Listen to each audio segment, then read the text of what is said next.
I don't know anything about what Joyce has planned here, but it looks like we are going to play Jeopardy, and she'll run this for us. And our categories are Bible, liturgy, good guys and bad guys, vestments, and structure of the Episcopal Church. And I know that Joyce will probably tell you, remember in Jeopardy what's really important. If you want your points, your answer has to be in the form of a question. Is that correct? Do we want to follow that? All right, let's have a meeting. Let's have a committee work on that. We need 6 teams, and each team gets a buzzer.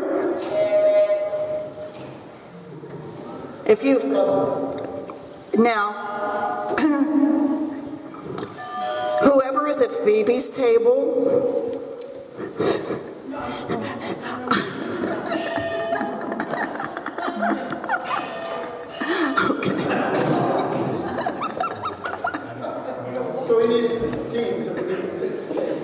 so we have 1. Do we want to put people together? Is that a team? Dan, you need to find some friends. Team? Boys are their own team? I don't know. We have too many teams. Okay.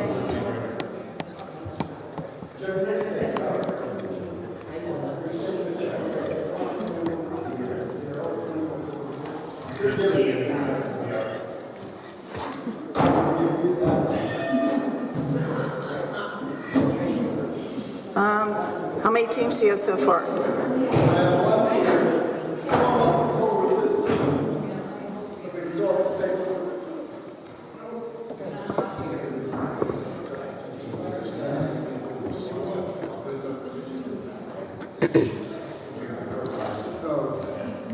What do you say?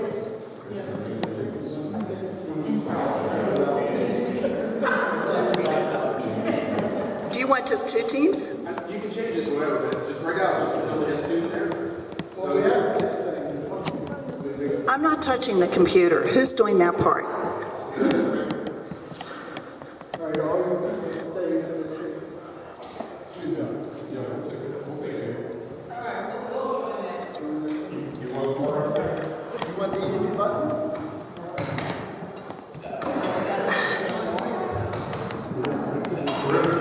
How many Episcopalians does it take to turn on a light bulb? Anyway, yeah.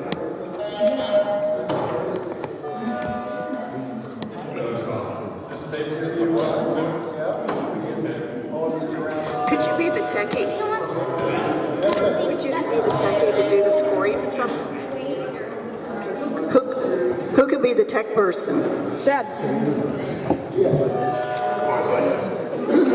I need somebody to do the computer. Where's Regis?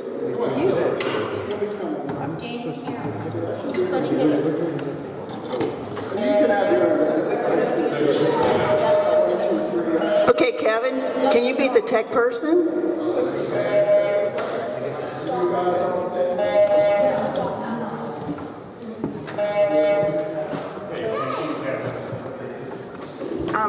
Can you just put their answers in and stuff when we do it, or I don't.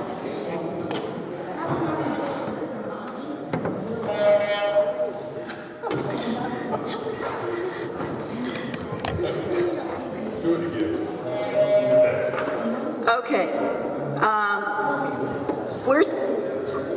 Who has the buzzer? Here's team 1. Is this a team? Where's team? Wait. 1, 2, 3. 1. Okay. So we have 4 teams. Do you know how to do you know how to change it to 4 teams?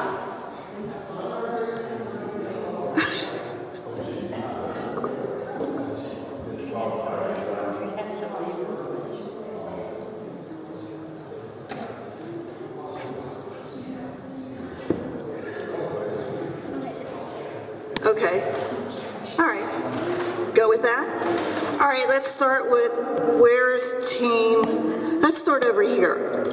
Team 1. Do you want to choose what category? And how many you want to go for? How many points? 100 to 500. 500 points. This is someone who has a lot of confidence. Liturgy for 500. Okay, the question is, you just click on 500. Yeah. No, anyone in your team.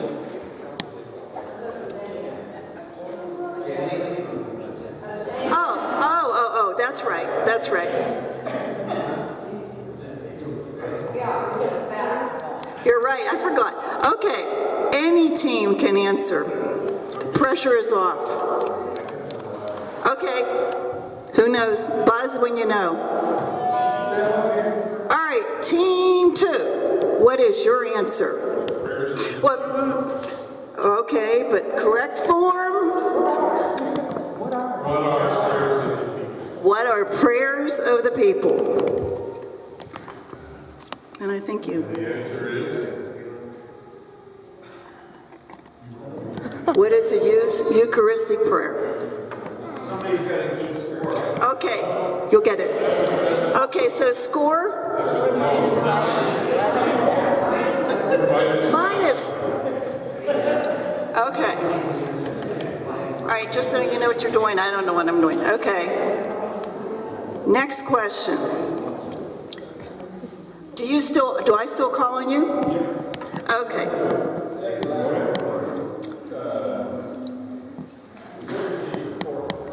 Liturgy 400. That's the answer. We need the question. We have to go back.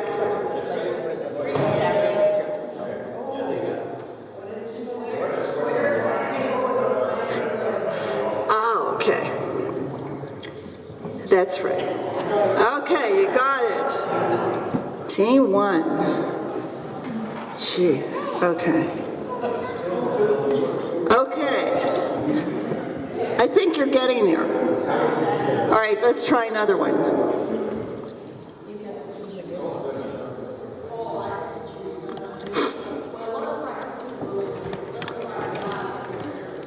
Good guys and bad guys for 200. First missionary sent to England by Rome.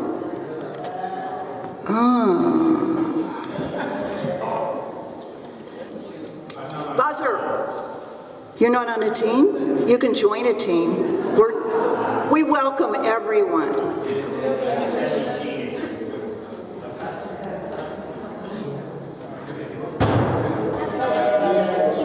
Was that this team? Okay. Who was Augustus? Oh, close. Are we accepting it? Sure. Good, good. All right. Are we still with? Okay, yeah. You guys get it. Since you got the last one, what do you want to choose? 300 good guys and bad guys. Who did that? Wow.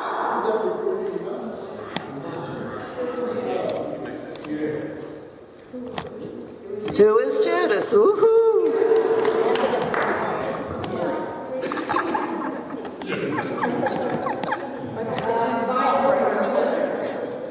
Bible for 200.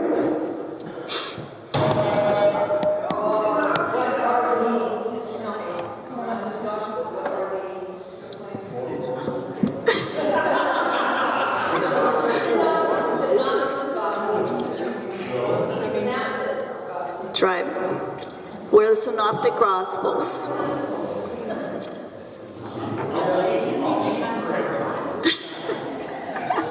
All right. Choose.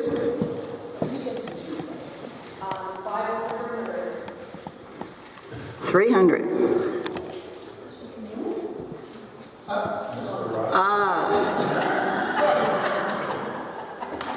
was in a sermon.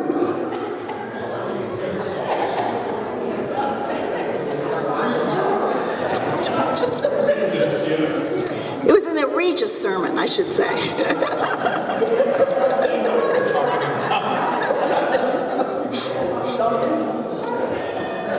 Where? Over here. Let's try it. Brick. Oh. Got me. Okay. This team.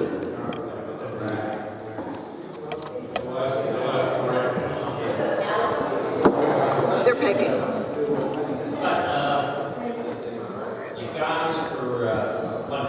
Good guys and bad guys. 100.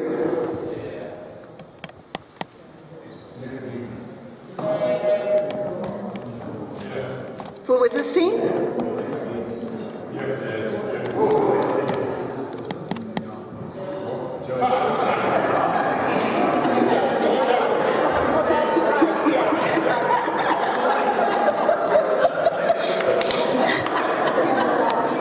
Okay, do we go back to them? Who picks now? Okay, you do.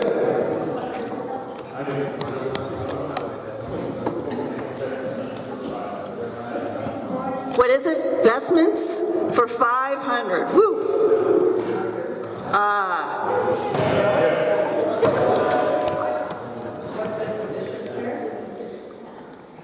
What does a bishop wear? Yep.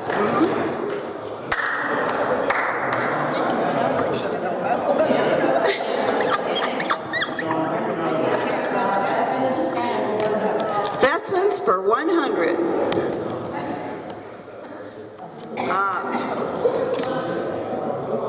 Don't forget your buzzer. What's a chasuble? The purple thing? The purple thing? Come on out, Regis. Okay. Whose turn? Yeah, there you go.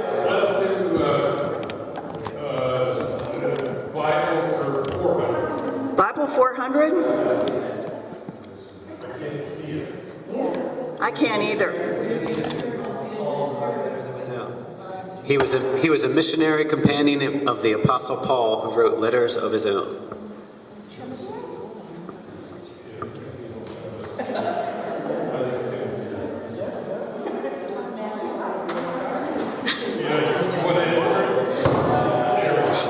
Wait, was it you?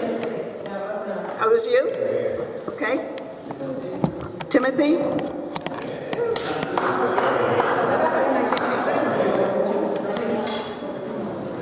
Okay, his table. What do you want? Vestments? How many? 400, says an older guild member. Oh, here. The oil with which we anoint the newly baptized and the sick. Let me try over here. Oh.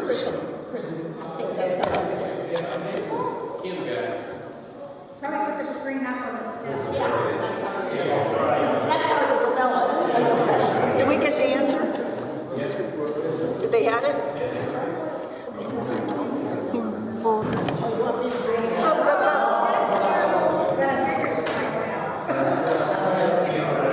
Thanks, Darrell. That's worse. It's worth the work.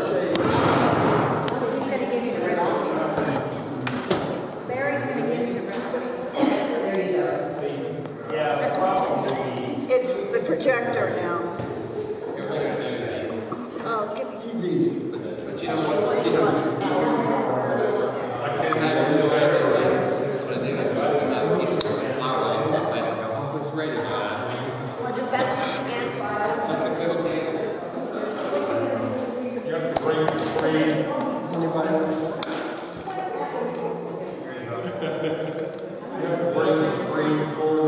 Guys,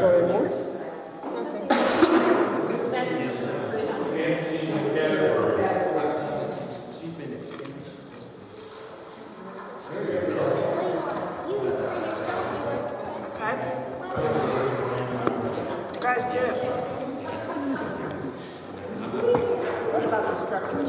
Okay. Who are we with? Structure of the Episcopal Church for what, 400? Okay.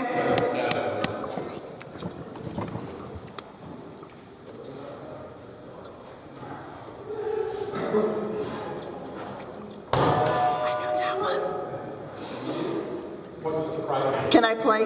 Yeah.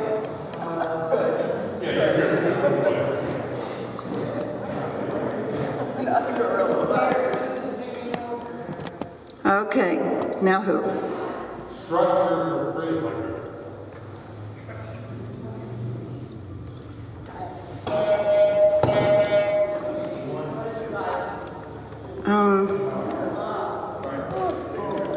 Particular church, close, but no cigar.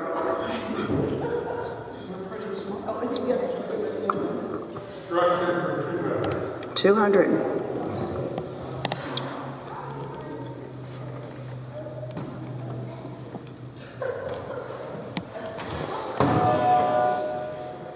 Back here?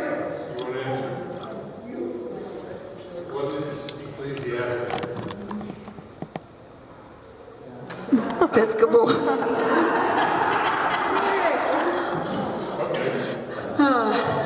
They both start with E, okay? Is that how you spell ecclesiastics?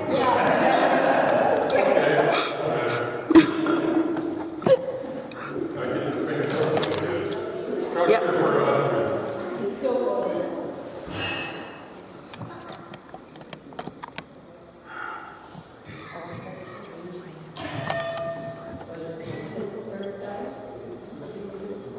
I'll take it. No, if this was written in Virginia, I'll take it, because there is a Church of Epiphany in Pittsburgh. Well, it's closed, but we still own it. It's in Bellevue. Why would they ask that question? Because people in Virginia wrote this game. Thomas Jefferson.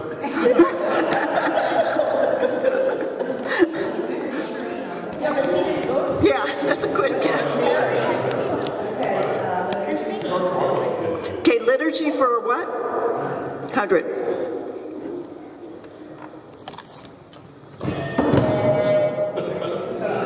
First? Woo. All right. Liturgy for 2?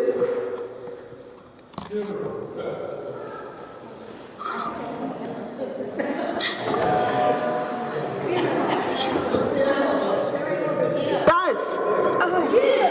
Oh, they buzzed. Couldn't hear it. One here.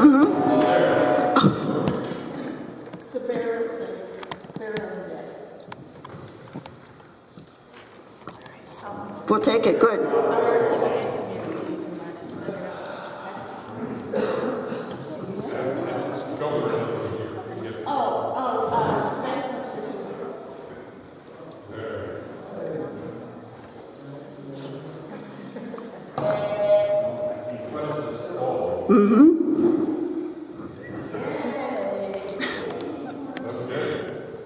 Okay. Now.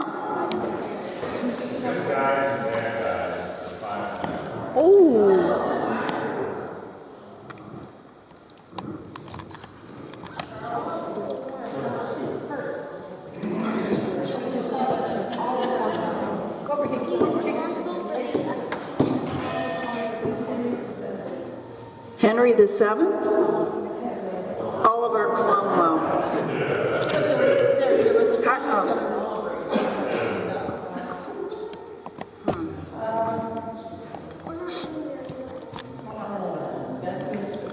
Vestments.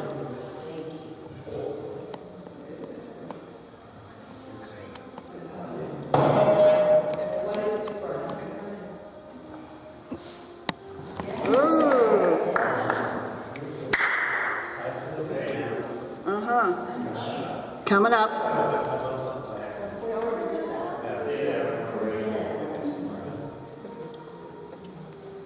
Somebody pick. Oh my.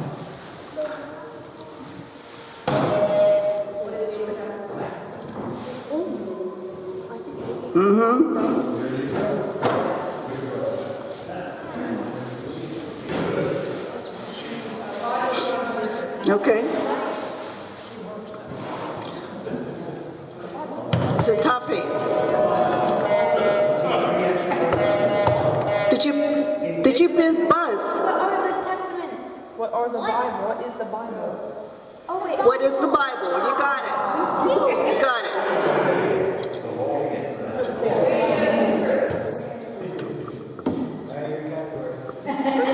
You get to choose. 300. But you don't know what you Liturgy? You're doing liturgy? I can't read it.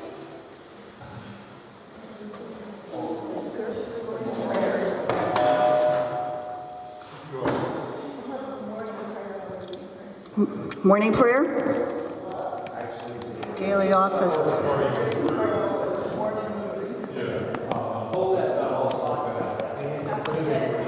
I think we'll take it. We'll take it. Did you give them point?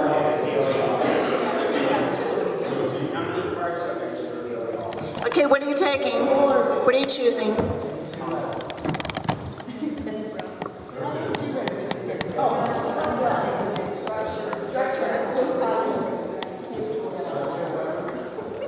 $500. Okay. Oh, that's easy.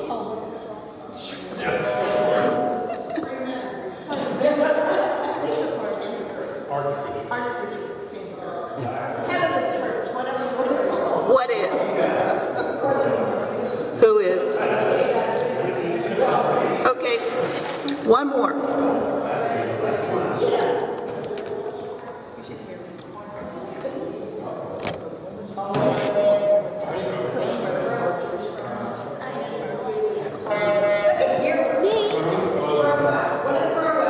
Wait, it's this team.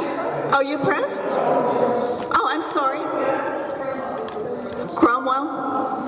Crammer. All right, for the final score, Team 1, 1,100, Team 2, 1,800, Team 3, 100, Team 4, 100. Negative 100. Team 4 at negative 100. Minus. Team 2. Let's give him a hand. All right. Do we have a prize? I don't know if we have a prize. He said give them a prize. I don't know. Does anybody have a prize?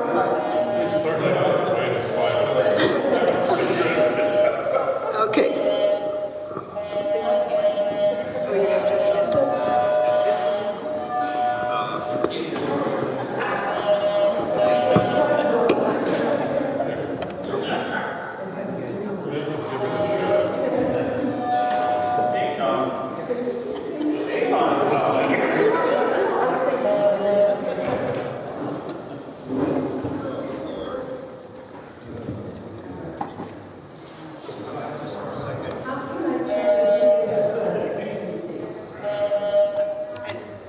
Well, they were here in their own time. So they had to leave, so I gave them so you guys have Okay. Well, that's not so good. Is that okay? This is kind of like a comedy act, isn't it? You know? Which is tough for me because I'm not the most go-with-the-flow kind of person. Those of you who know me know that I get kind of wacko if things just don't go in their prescribed order. But I'm doing amazingly well today. All right. So to calibrate you, let me just some opening remarks. It's the Father Regis and Darrell show again this week. We thank you for being here. Father Regis and I decided that we'd reverse the topics this week. So he's going to tell you a million things, if there's time, about the sacraments, and I'm going to talk talk about prayer and worship in the Episcopal Church.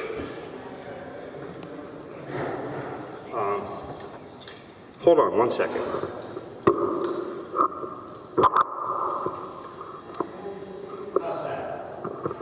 Better? Okay, so to open the topic,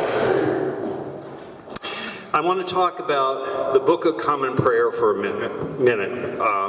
And a really notable feature of our Episcopal Book of Common Prayer is the fact that it defines prayer at both the communal and the individual level.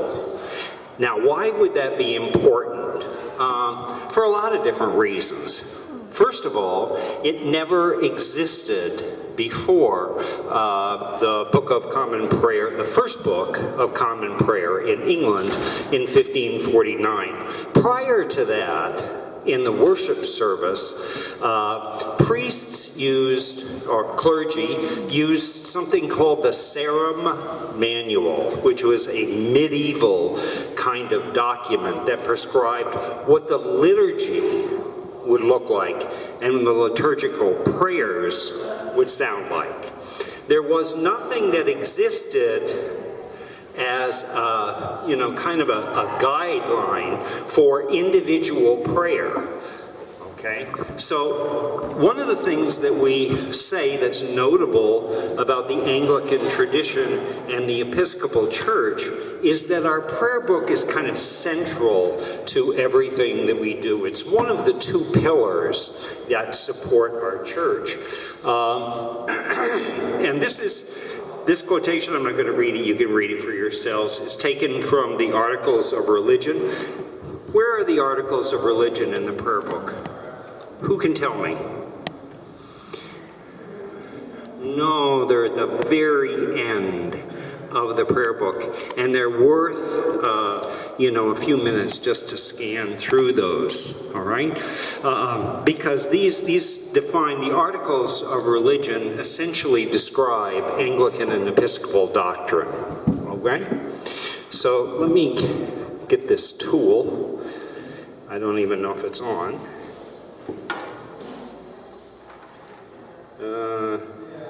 It was not.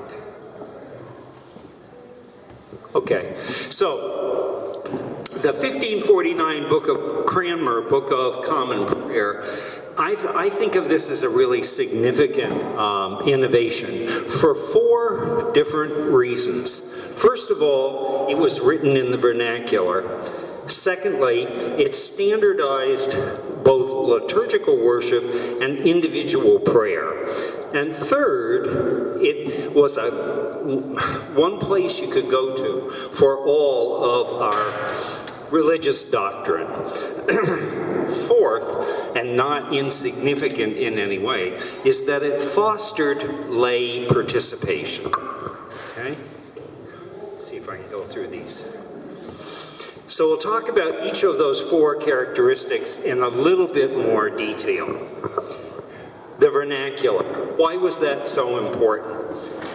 First of all, almost nobody understood Latin except for the highly educated, and even the clergy really didn't understand and certainly couldn't read in Latin. So most of the population, 99% of the population was undereducated.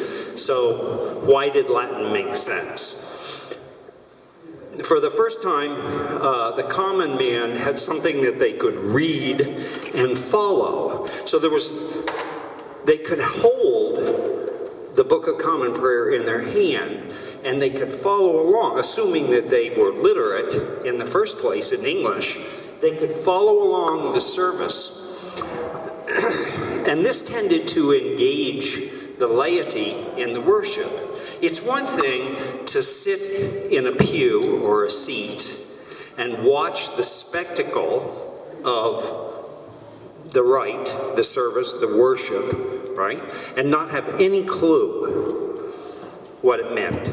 It's another thing to be able to follow it with a book that you can read that requires that you be involved. There are responses that you have to say. right? So it kind of demystified the liturgy for people. Because for the first time, if you heard a prayer in Latin, you'd say, oh, I've heard that before, but you didn't know what it was or what it meant. So it all the liturgy kind of made sense now. It was hugely educational for the common person, and it fostered a desire to learn more, to understand more. So all significant innovations.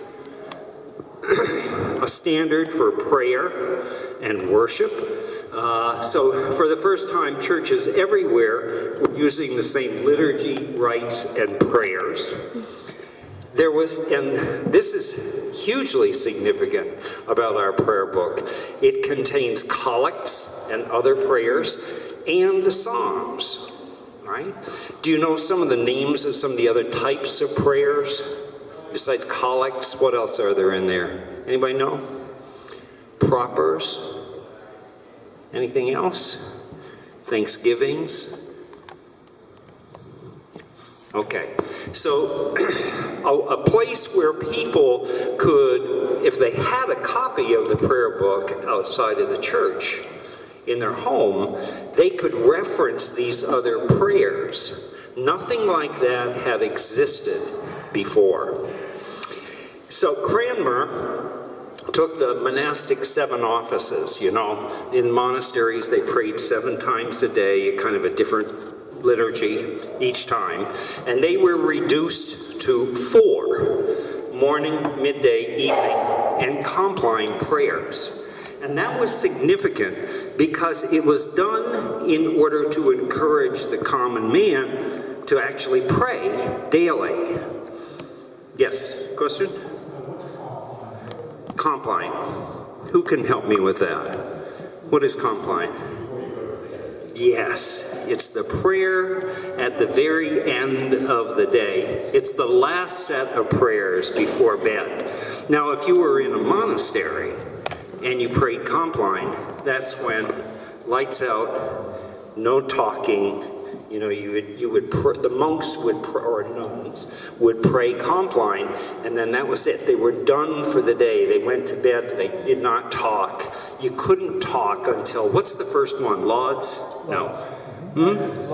Lauds is the first one in the morning. But you could get up at 2 o'clock in the morning. Yeah. Okay. So, anyway, and one book for everything. So this never existed before. There wasn't an instrument that could be put in the hands of the common man that had everything, that was so completely comprehensive. Before you change this. Yes. Your first point, everywhere churches were using the same liturgy. This is everywhere in England. Yes. Only in the English-speaking world. Right. Latin, everywhere. Yeah. We're using the same one. Yeah, thanks for the qualifier.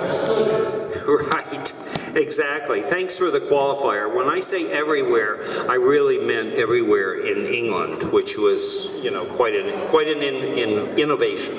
All right. So I had a question here. What do you find the most useful about the Book of Common Prayer apart from Sunday worship? In other words, what else do you use the Book of Common Prayer for besides Sunday worship? Yeah.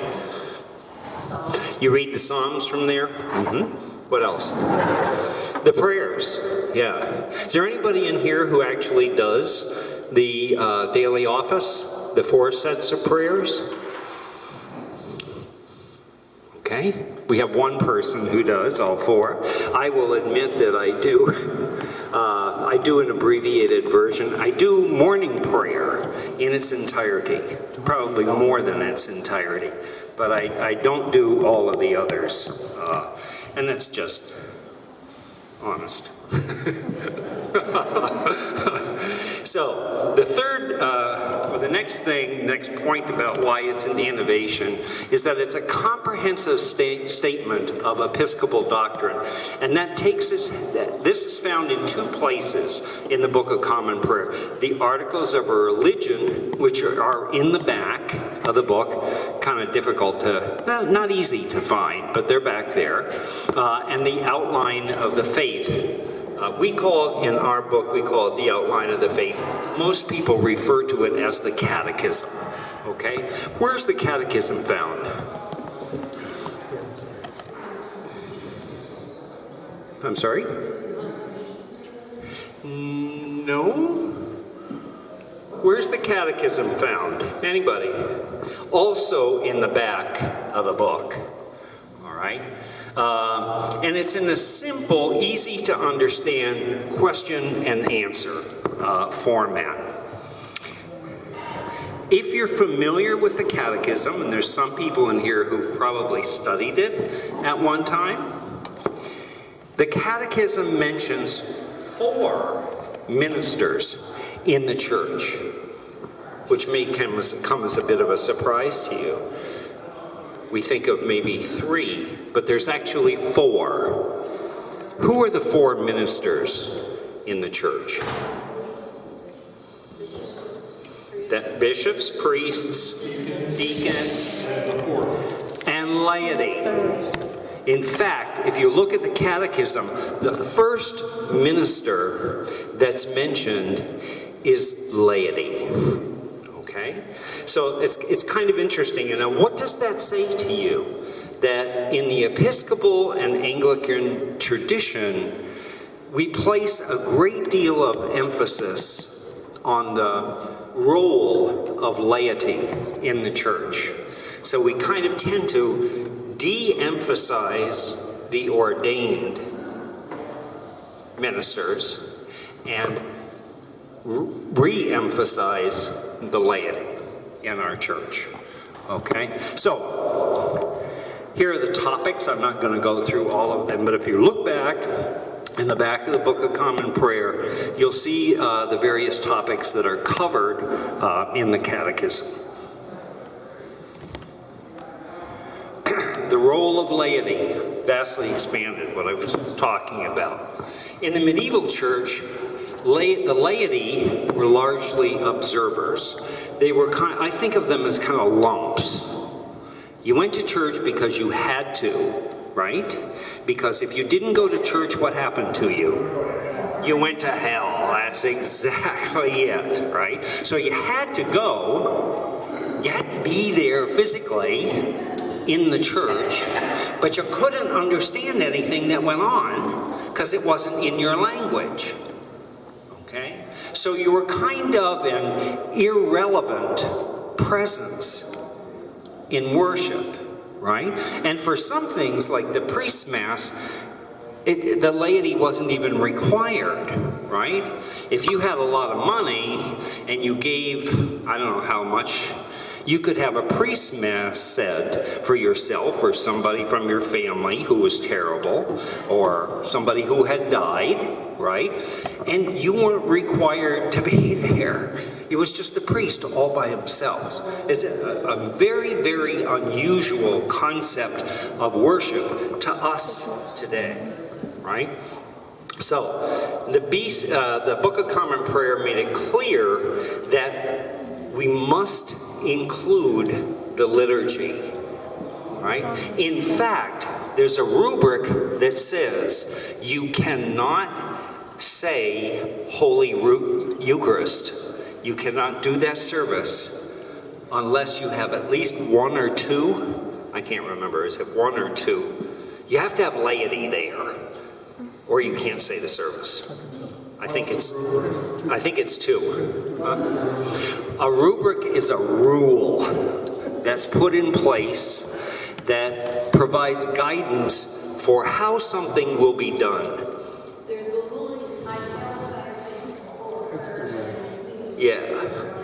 Yeah, in the Book of Common Prayer, the stuff that precedes, if you opened up to page 355 in the Book of Common Prayer, you'll see on the previous page is filled with italics. That's the rubric. Okay? So, communal worship is both clergy and laity, and a byproduct of greater participation is better understanding of the sacramental responsibilities, especially the baptismal vows. Okay? So, in what ways does the laity participate in worship at St. Brendan's? In our church, how does the laity? Prayers out loud? Bible, yes. Eucharistic ministers, how else? Singing, absolutely, the choir. What else? Yes, exactly. Clean up the credence table. Exactly. So we have, if you listed them, there's probably about 10 different ways in which the laity actually participate in worship. And I think that's pretty significant, right? Don't discount the fact that the priest will say some things up here, but there's a response that has to come from the laity, right? So I think this, in fact, what does the Book of Common Prayer tell us about prayer and worship? That the Eucharist is the principal form of worship in our church. Now, 30 years ago, I'm not sure you would have even known that was true, right? I remember years ago when I went to Calvary Church. Till 79? Till this, yeah, exactly. The principal service was morning prayer. Most Sundays, you know, the main service was just morning prayer, which was very elaborate and very lengthy, but still, it was morning prayer. Now, in most Episcopal churches across the country, there's the principal service every Sunday, the main service, is the Eucharist. Yes? That's the revision. The Book of Common Prayer that we use today is the 1979 Book of Common Prayer. Revision. Yeah. So, all members of the body of Christ are expected to pray and worship both individually and communally. That's an expectation, an important expectation that's set by the Book of Common Prayer and within the Episcopal Church. Yes, you have to show up for some communal worship. In other words, you have to pray and worship with other people around you. In addition to that, you're required to do individual prayer on your own, to develop your own relationship with the Lord. The Book of Common Prayer teaches us that sacraments are an important way by which God blesses us with grace. Okay? And I think that's my piece, and you're up. Just give us a moment for a technical switch of slides.